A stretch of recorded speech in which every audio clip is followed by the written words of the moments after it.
শুভ সকাল বন্ধুরা। আশা করি তোমাদের আজকের সকালটা খুব ভালো শুরু হয়েছে।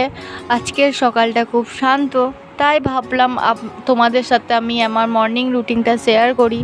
জানালার বাইরের আবহাওয়াটা আজ দারুণ, চলুন দিনটা শুরু করা যাক। তো সকাল সকাল আমি ঘুম থেকে উঠে নিয়েছি। তো উঠে নেওয়ার পর আমি হব এখন ফ্রেশ। তো চলো ফ্রেশ হয়ে নিই। তো আমি এখন করব ব্রাশ। তো চলো ব্রাশটা করে নিই। তো ব্রাশ করা হয়ে গেছে বন্ধুরা, আমি এখন যাব টিউশানি পড়াতে। তো পড়াতে যাওয়ার জন্য আমি রেডি হব। তো রেডি হওয়ার জন্য আমি তুড়ি মেরে টিকটক স্টাইলে রেডি হয়ে যাচ্ছি।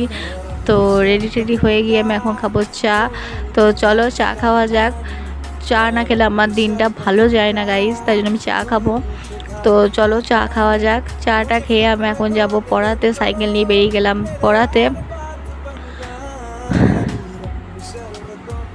তো চলো টড়ি বাড়ি এসে আমি খেলাম একটা চকলেট। তো আজকের মতো ব্লগটা এখানেই, দেখা হচ্ছে পরের ব্লগে। ততক্ষণের জন্য টাটা।